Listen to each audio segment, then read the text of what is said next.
The White Sox announced Will Venable's coaching staff for the 2026 season. We also have Chris Getz talking about the core. And just in time for Christmas, Jhonkensy Noel was DFA'd. We'll talk about all this on the CHGO White Sox podcast.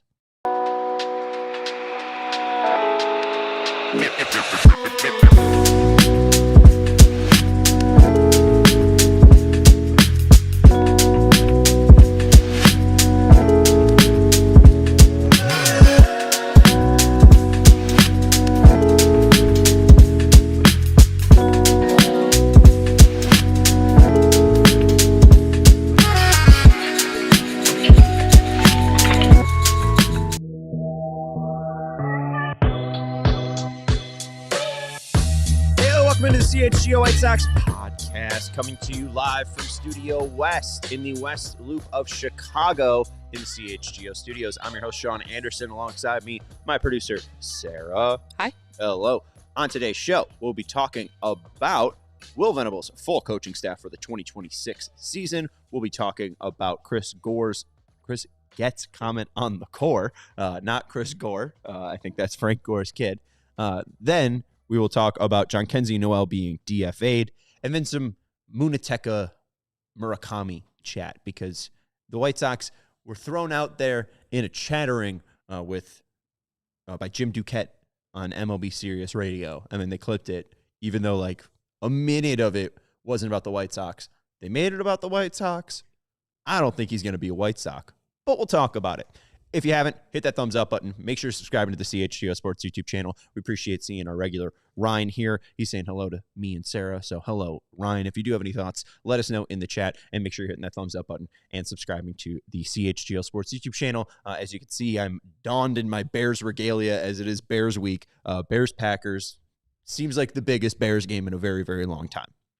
Last time there was a Bears game this big, I just started my job at 670 The Score. That's so crazy. I think that's what it is, because that was the Cody Parkey game, and then that Monday I went into The Score, and that was my first day there.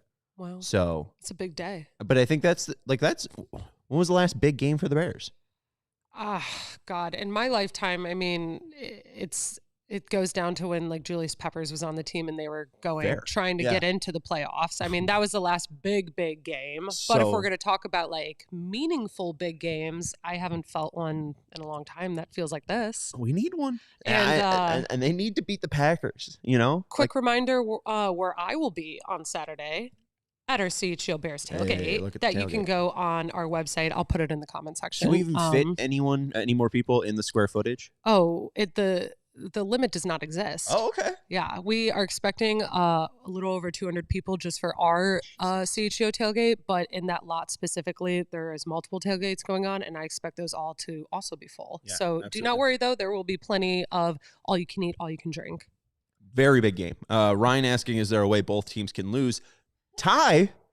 Packers have already tied before. I'd take a tie. Absolutely not. A tie's better than a loss. Do you realize how much I would rather have a win, but I'd take a tie. We would get so much crap as a Bears team because having Parsons be out, and then also if we got a tie, like, no, we have to win. Not a loss. It's not a loss. Hey, I've experienced a lot of Packers beating the Bears. I haven't experienced many ties. You know, that'd be a new emotion. I'd have to figure that one out. Hit the thumbs up button. Make sure to subscribe to the CHGO Sports YouTube channel. This is not CHGO Bears. There is no Carmonica. Let's advance. 2026 White Sox coaching staff has been announced. Your manager, Will Venable. Nothing has changed. Bench coach, Walker McKinven. Nothing has changed. New guy alert. Pitching coach, Zach Bove. We've talked about Bove, his past in Kansas City. Seems to be a grip master. I don't know if we got pitching grip master. Maybe I really need to put that adjective of pitching. It's a guy that I'm excited about, a guy that worked in the JUCO level, worked his way up to the Twins organization, and then went to the Royals. I'm intrigued about Bove. I want them to have guys that they can adjust pitch shapes with.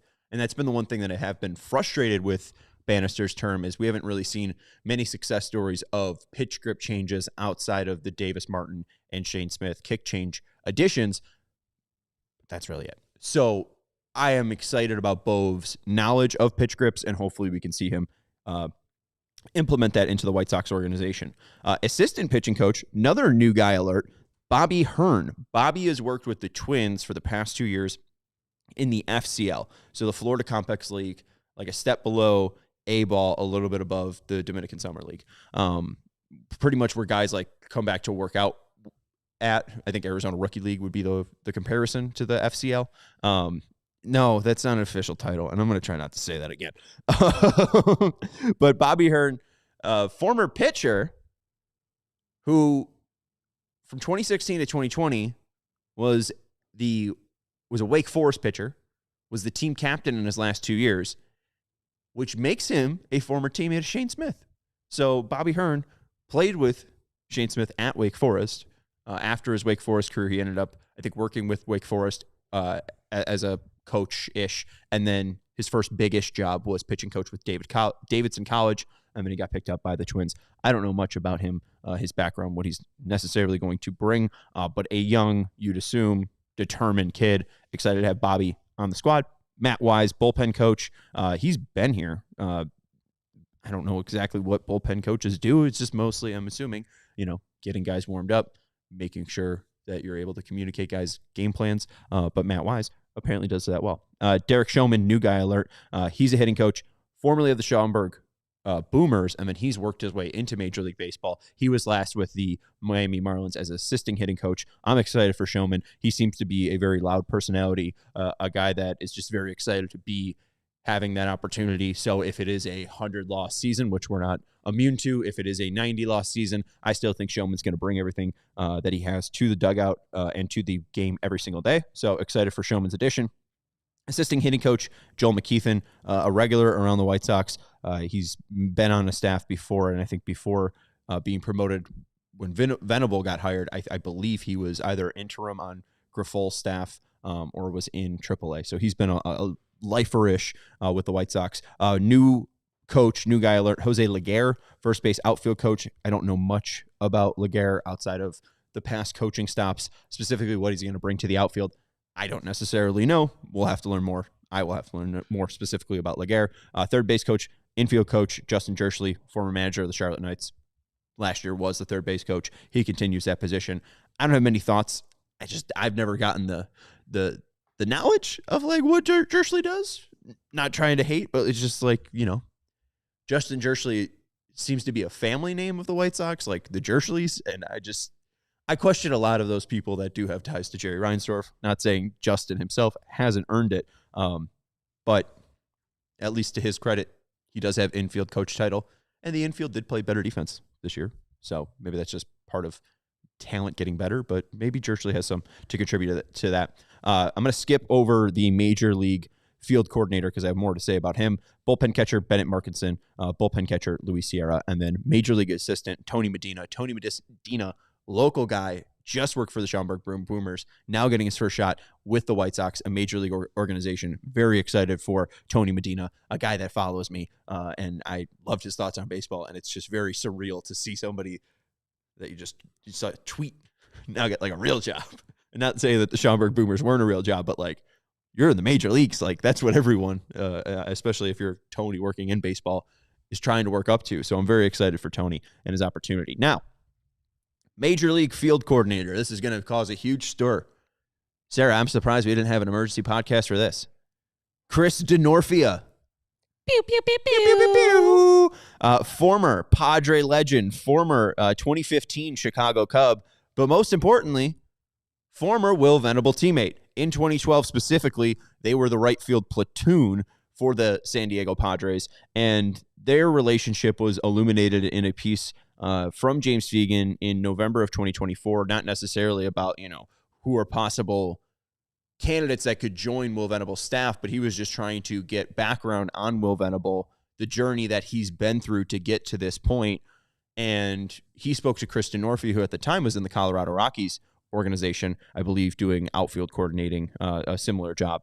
And DeNorfia said over the phone, we went through a lot together, acknowledging the strangeness of a friendship forged in stealing each other's at-bats. DeNorfia quoted by saying, one thing we were always able to do is put the team ahead of ourselves, and that's a great quality that Will Venable has, that he isn't afraid to take a look in the mirror and realize when there might be a better way of doing things. And I think the one thing specifically that James's piece did illuminate was that Will Venable was always trying to learn the most that he could about baseball, whether it was from our guy, Ricky Renteria, whether it was from Dave Roberts, who has now gone on to an illustrious coaching career himself. And what his teammates like Denorfia picked up was that Will Venable was a grinder, that Will Venable was trying to understand everything about baseball. And now it really does make sense. All the people that have been in baseball, that have been aware of Will Venable, have been aware that Will Venable will likely go on to do great things in the coaching realm. He's been a hot name, a hot commodity, and it was fairly surprising that it was the White Sox he chose that he wanted to be manager of. And although it was another 100-loss season, going from 121 to a point in August when you're like, are they going to lose 100 games? Like, they only lost 102, and there was a point there before Cannon and Burke really started to break down. If they had a little bit more pitching, I think they probably would have lost less than 100 games, and I think that's a lot of credit to Will Venable, his ability to obviously be smart in a baseball sense, but I just think his demeanor radiated through the clubhouse was that our manager was not going to be shaken, was that we have trust in this man, that he has built himself into being a person ready for this position. And, you know, the fact that Denorfia is ready to join the staff, I think just speaks to the relationships that Will has created in this game.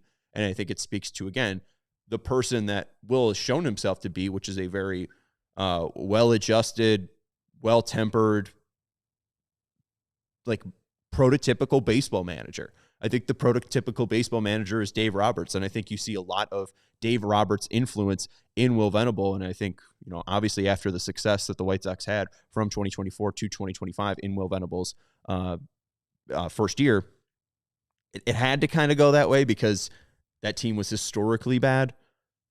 But I did get a lot of confidence as a White Sox fan watching Will Venable, and I'm glad to see that he's starting to build out his staff the way that he wanted to.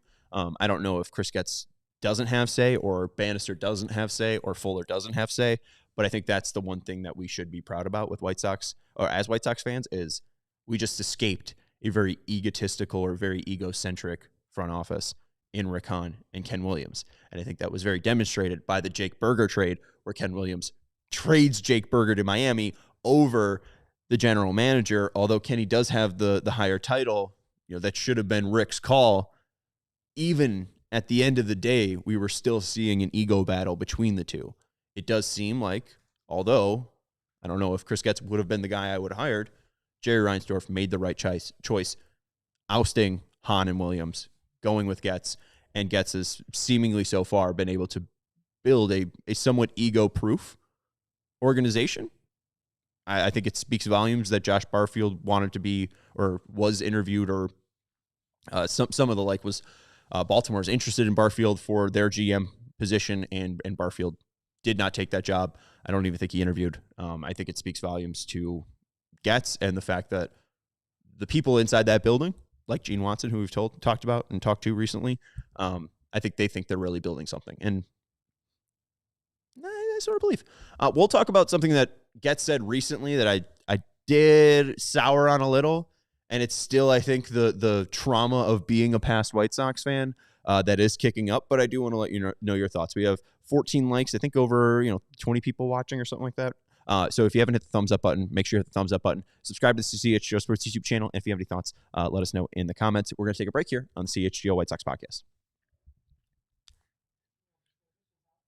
The transition's out. I'm going to go. We want to let you know about our friends over at Sunnyside. Sunnyside Dispensary is here to elevate your football season. Sunnyside is your home for judgment-free shopping. They have a crazy selection with over 100 different strains to choose from, with easy online ordering and in-store pickup. Wherever you are in Illinois, Sunnyside has a location for you. They have spots as far south as Champaign and as far north as South Beloit. So stop into the store nearest you for expert guidance from their staff. And their staff is extremely knowledgeable, extremely friendly and kind. If you have never imbibed at a dispensary before, they can take you through those hundreds of strains on their menu, and they can help you choose the right way to imbibe for the first time if you have never went to a dispensary. So head to their website for Bright Buys every day, including 50% off your first 3 online purchases. Enter promo code HICHGO at checkout to qualify. HICHGO at checkout to qualify. For returning customers, use code CHGO50. Exclusions apply. Sunnyside Dispensary, Bright Buys every day, only for 21 plus or Illinois medical card holders. We also want to let you know about our friends over at Ray. Ray Chevy has a deal for you if you've ever wanted that car in the driveway with a big red bow. Ray Chevy can make your dreams come true. 'Tis the season for savings at Ray Chevrolet in Fox Lake with hot deals all month long during their year-end sales event. Stop in today and drive home with $0 down and 0 payments until March, or all new Chevrolet models. Or check out their selection of over 125 vehicles priced under $20,000. With one of Chicagoland's largest Chevy inventories, you'll be sure to find the perfect vehicle for you. And as one of the top selling Chevy dealers in the Midwest, they're able to keep their prices competitive, so you'll know you'll get a great deal. Plus, Ray's price promise lets you shop confidently because the price you see is the price you pay. So go see for yourself. Visit our partner at their convenient location right on Route 12 in Fox Lake. And don't miss out on their year-end sales event going on all month long for $0 down and 0 payments until March on all new Chevrolet models. Shop Ray Chevrolet in Fox Lake or at raychevrolet.com. They've been serving the community since 1963. Together, let's drive. Welcome back to the CHGO White Sox podcast. Ryan mentions that he can see Denorfia as a manager for an MLB team in the future. We'll see. I honestly, you bring up that you haven't heard Denorfia's name in a long time. That really went back into the baseball card folder and really rung some bells for me as well. Haven't heard Chris Denorfia's name in a long time. So no, I can't say that I see Denorfia as a future manager because I haven't thought about Chris Denorfia in a very long time. So I'm just excited to see that rekindling between Venable and Denorfia. And I think it's, again, we haven't seen the apparent relationships that Venable has. This seems to be one in Denorfia. So I'm excited to see what Denorfia can bring. All right. Chris Getz was on 670 The Score on Mully and Haw, which airs from 5 a.m. to 9 a.m. over on 670 The Score WSCR. And Chris was asked, I believe by Mully, about, I forget who's Colson is rooming with right now. I think it's Colson and Corey Lee. Corey and Colson Lee are currently in Nashville. There was the outing at the Davis family ranch, at Davis Martin's family's ranch, where he was housing Shane Smith, Jonathan Cannon, and I think Drew Thorpe. And then I think right now Burke and Cannon are living in Nashville. The point is, the White Sox players seem to really like each other. Mully asked about that to Chris Getz, but Getz said, like, yeah, they like each other, but I feel like the question or the answer got off the rails a little bit, and he started talking about the core. Here's Chris Getz on the White Sox core. You know, I've talked core. People ask me about core, and I think when you start, you know, really talking about, you know, a core group of players, you're almost limiting, you know, the team and the length of this day of players, or, you know, where this is a constant for us. You know, it really is. It's about finding players, you know, on an annual basis or in season to add and continue to grow.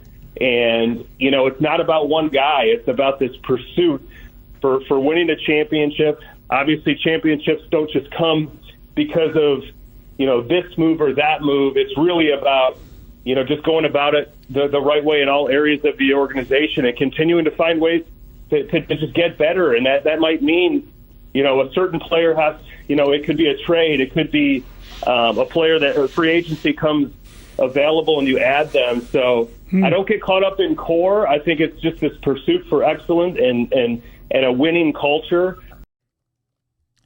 I don't get caught up in core.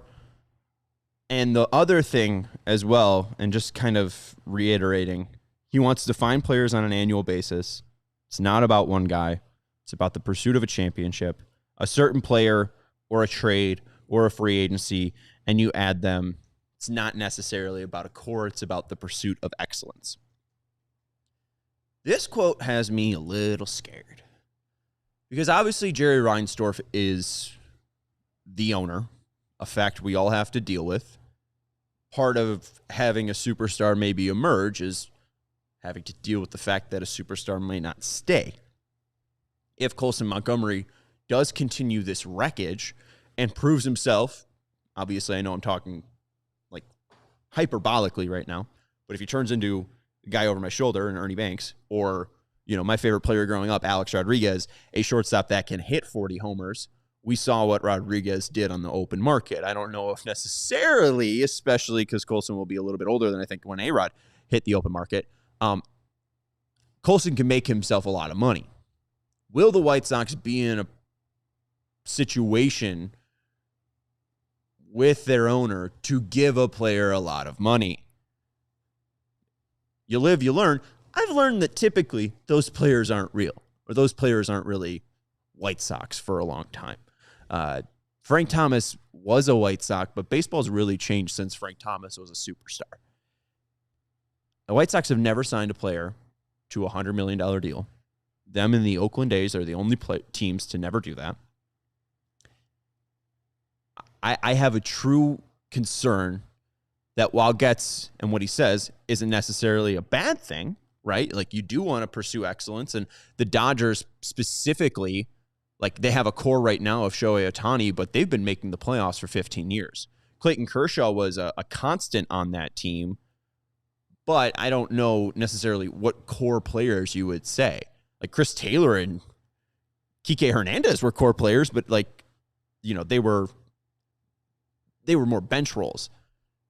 They were always looking to get, like, the biggest stars. So the issue is, and I think Carl Ramrod brings it up in the chat here, sounds like he's just saying what we already know. Sox refuse to invest big into the roster. Yes and no. I think it's more about seeing these assets as assets. And if you're able to do well in the draft, if you're able to do well in free agency, if you're able to do well in trades, then trading a player that is talented should not matter because you're getting talent in. Jared said, just got done listening to it. As someone who isn't in Chicago, those guys don't know much about the Sox, do they? Molly's a Sox fan, so hey, I don't know. I no comment. The score. Anyways, I am a little bit worried. There was a quote from Brian Bannister from February from James Fegan on Sox Machine. And he said, if we can't hang on to the premium players forever, like the Dylan Ceases and Garrett Crochets, then we just have to be better, like certain other organizations, at developing faster, getting the most out of our guys faster, turning it over, and really putting a quality product out on the field that keeps us with other more modernized organizations. Right now, the Brewers just came off a fantastic season, and there's talks of them trading another ace. They already dealt Corbin Burns. Now there's a possibility that Freddie Peralta could get plucked for them. He's only making $8 million. It's not even like a salary thing. Like, Dylan Cease 2 years ago when they traded him was making like $7 million. Like, Peralta, it's mostly about cashing in at an opportune time. And that's a contender trying to cash in. I think that people are fair, and Jared brings up Jerry won't be owner then. I think that's fair, but if Chris Getz does a good job, he might be the GM. And if he proves this to be a viable way, I don't know if you should be buying jerseys necessarily. I mean, the Brewers do have Christian Yelich, so maybe a Yelich-like player emerges, and that player is too hard to deny.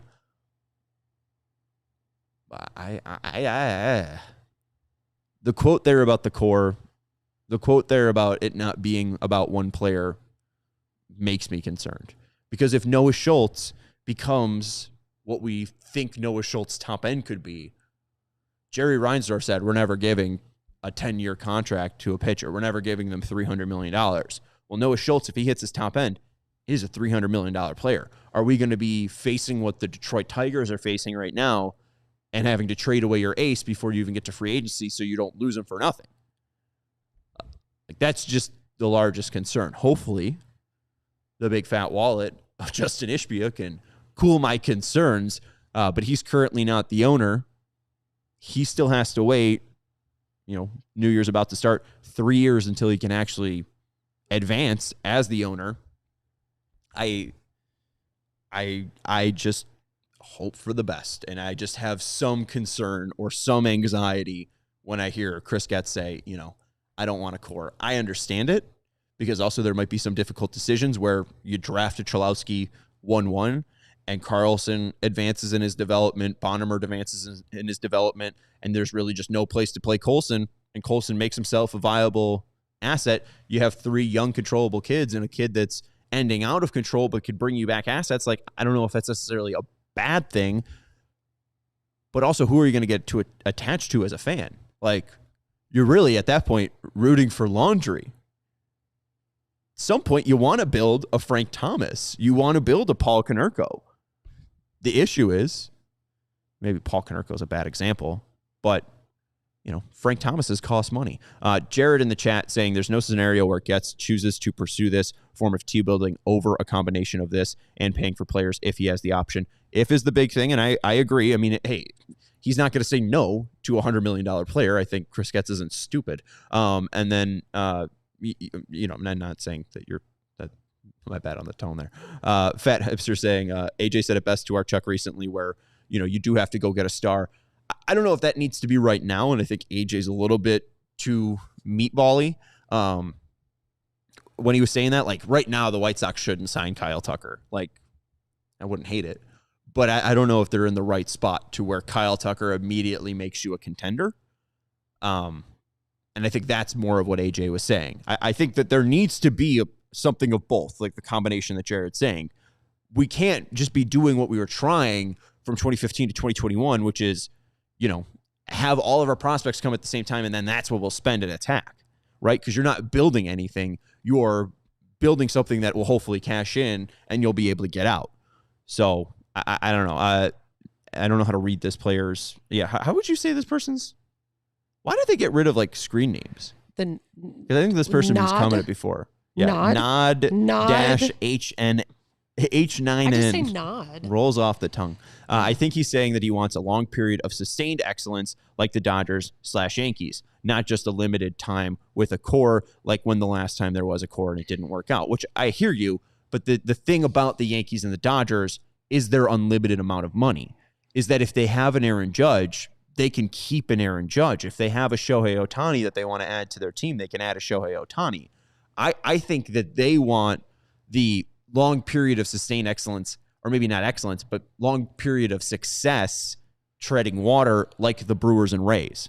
I think it's less about being towards the top of the market and more being a team that can be constant, a team that will never have those difficult or tough years. I'd hope they'd more be like the Giants. The San Francisco Giants have shown that they have a want to spend money.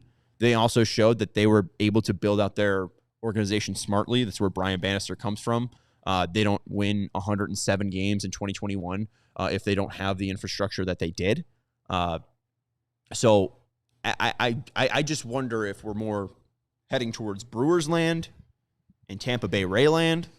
We're heading more towards the Bay Area and San Francisco Giants, or maybe Nod is right. Maybe it is more Dodgers, Yankees. Carl Ramrod said, I'm okay with operating with a Moneyball mindset. It would just be nice to stop rebuilding eventually and start having real roster discussions. I really like this comment, honestly. Because I really like this comment. Yeah. Because if I am going to look towards more of a positive route on his interview, whatever he did, was it an interview? I don't know what he was doing. Yeah, press conference. I would go for a Moneyball. I mean, look at the numbers. You don't need necessarily your star player. You kind of just create a team where everyone's going to benefit together, and then hopefully the collective work of these so called non-superstars just win a World Series. That type of vibe, like right. And I mean, I think too, I brought up the Yelich example before. I don't think that they thought Yelich was going to fall off the table like he did. And if there was a point where Yelich continued his success, I think they likely would have traded Yelich to then cash in even further. Final ones. But no, I agree with you with Carl Ramrod. It is about stopping the rebuild, right? That like you want to stop rebuilding so that you can actually start building towards something. But I don't think that necessarily means spending money. Jared, though, and without spending money, I don't think you can keep core and keep players that you're going to see for 10 years, etc., right? Like, you're not going to see faces of the franchise. It's going to be more about rooting for the franchise. And right now, they don't have a lot of believers in the franchise. It's more just what I was saying or trying to say. Jared's saying, well, that's sort of the point I think Getz was saying is no one is cemented into a core. It's constantly changing with the best set of players available. Right. And I'm just saying, don't get too attached to a Colson Montgomery, or if you love Sam Antonacci, the second they might be able to trade Sam Antonacci, they'll pull the trigger. Yeah, I don't know if Nicky Lopez fits into this conversation. I was one of the few people that rooted for him. You love Nicky Lopez, and hey, you got to see him on the north side. But again, don't get too attached. And then Fat Hipster bringing up, you add up all the Rays, Guardians, and Brewers rings in the last half century, and what do you get? You get a goose egg. So, and that's the other thing too, is like, do you want excellence? Like he's saying, if you want excellence, I think you need to spend money, which I don't believe in. I think they rather would choose the Rays, Brewers, Guardians situation where you have that ability to make the postseason every single year. And what we've seen with the Diamondbacks, with the Blue Jays even, you get the opportunity to get into the playoffs. You can get the opportunity to win it all if all things fall right for you. The goal is the Yankees and the Dodgers, but I just don't think that that's realistic. I would love that, right? But I'm not going to pull a Jim Bowden and say, well, if you hate the Dodgers, go root for the Dodgers. I like the White Sox. I'm going to root for the White Sox. Let's take a break here on the CHGO White Sox podcast. If you have any thoughts, let us know what you're thinking in the comment section during this break. We'll regroup you with your thoughts in the comment section, and then we'll talk about Jhonkensy Noel, and we will talk about Munetaka Murakami. Look at that ad transition. Isn't that pretty? We want to let you know about our friends over at Bet365. With Bet365 early payout offer, you're a winner if your team goes up by 17 points with an instant payout on straight bets and parlay selections marked as winners. That is in the NFL or college football. So, hey, you know, there's some bowl games going on. There's some games on Saturday in the NFL going on, games on Sunday going on. Make sure that you check out our friends over at Bet365. When you sign up and bet $5, whether that bet wins or loses, you get $150 in bonus bets to place on whatever your heart desires. Again, if that bet wins or loses, you get $150 in bonus bets. Bonus bets can be used on spreads, totals, player props, futures, and more. Whatever the moment, it's never ordinary at Bet365. We also do have a CHGO parlay coming out for Saturday's game. I think I'm going to take Bears money line. Think I'm going to take Kyle Monungai to rush for 30 yards.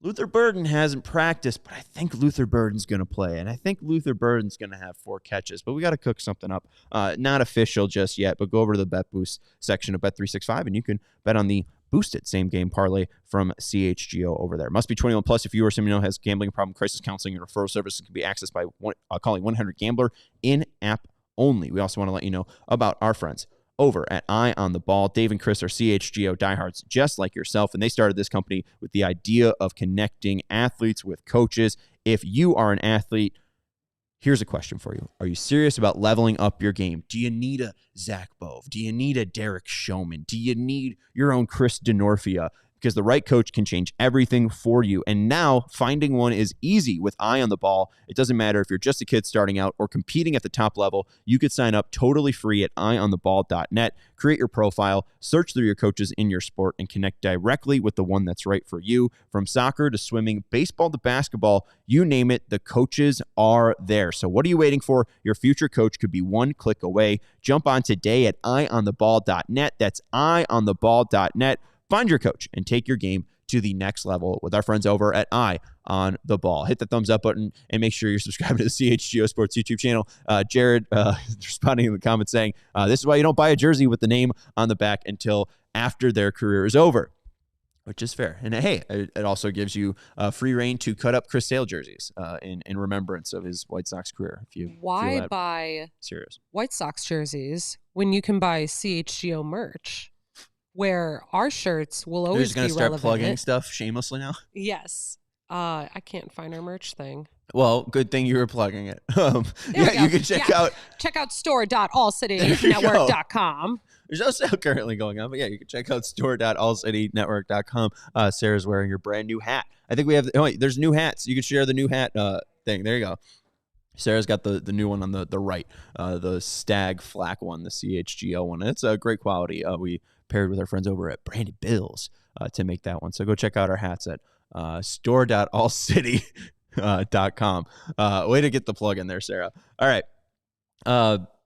I think that was most of the comments on that, but mostly I don't mind how they built a winner. I'm just more trying to talk about expectations. And if you are expecting a team that has Bonnermer, Montgomery, Carlson, and Cholowski, and Schultz and Smith, you're lying to yourself, along with Teal and Carroll, right? Like that is not going to be a machination of this team. If the way that they want to build this team is going to happen, you're going to learn new players every single year. And hey, maybe it is like the Brewers where you have the luxury of trading away 2.5 WAR player Isaac Collins for a 0.6 WAR pitcher and Angel Zerpa. So, I mean, there's positives and negatives. Just more laying out that, if you are buying a jersey, maybe buy a blank one. Jared gives you good advice there. All right, let's jump in real quick to Jhonkensy Noel. Jhonkensy Noel was DFA'd by Cleveland. The bigger question is more, do you want him or Lenyn Sosa? Both are extremely free-swinging players, and the real thing that I think is going to hurt Jhonkensy Noel, especially for the White Sox, is the fact that he isn't a good defender. They have $17 million man, Andrew Benintendi, who's already going to be their DH. So at the end of the day, will Noel be a White Sox? No. Average exit velocity, though, 61th percentile in Major League Baseball, 90th percentile exit velocity, 96th percentile in baseball, max exit velocity, 95th percentile in baseball. Doesn't barrel up the ball a lot, 19th percentile. Doesn't have hard hit percentile a lot, 32 percentile in that. He does swing a lot at pitches in the zone. He's 93rd percentile in that. He also swings at everything outside of the zone. He is at 1 percentile in that. 2% in whiff rate, as a very, very high whiff rate. Makes very low contact in the zone as well. The zone swing being 75.7%, his zone contact being 75.8%. He's missing 25% of the time, pretty much. And he's swinging a ton. So not great there. He does pull the ball in the air, which you do like. He's only 24, incredibly raw, but similar to Lenyn Sosa in the fact that they are going to be free swingers. They're going to chase a lot out of the zone. The one thing that Sosa brings is the ability to make more contact. He doesn't have that zone contact rate that Noel does have, and Noel is sporting a 162 average. And although Noel would probably win a home run derby, Sosa is likely the better baseball player. But I do wonder, just because I don't love Sosa's profile, and while I don't love Noel's profile, Noel does seem to be like the more athletic, bigger player. Do you take that potential upside? Likely not, because there's nowhere to put him, because you have Lenyn Sosa on your team and you have Andrew Benintendi. But, just Christmas shopping for the big Christmas, mostly. Final one. Munetaka Murakami was brought up in a discussion for Sirius XM about where Munetaka Murakami could sign. His deadline is December 22nd. So we're closing in 5 days from now. Murakami's going to have to make some decision. And Jim Duquette, and I believe it was Mike Farron, but I don't know his radio partner, Jim Duquette, in a conversation where the Pirates were brought up for Murakami, Duquette brought up, well, what about the White Sox? They're young, et cetera, have money. First of all, that's not a report. That's just Jim Duquette yapping. As a fellow yapper, you got to be able to identify when someone is yapping. And Duquette is right. Like, logically, this is a third largest market in baseball. This is a team that has not spent in the past 2 years. This is a team that needs a first baseman. This is a team that is clearly interested in the Japan market, but really hasn't been able to make splashes just yet. They want to make splashes for Korean and Japanese-born players, but they haven't really been able to seal the deal on that since Tadahito Oguchi and Shingo Takatsu. I think that Murakami is just a little bit too out there. It's going to cost a little bit too much money. There's going to be a little bit too much interest from everybody else.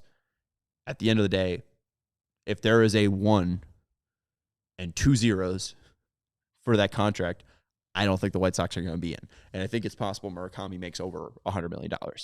So I would be fine with it, because you could talk me into the upside. You could talk me into signing Munetaka Murakami. It's just that I don't see their names being floated out around him. I don't want to get people's hopes up because in 5 days when Murakami signs with another team, I don't need people flooding the comments being like, well, why didn't Chris Getz sign Munetaka Murakami? It's because they don't have a foothold in Asia.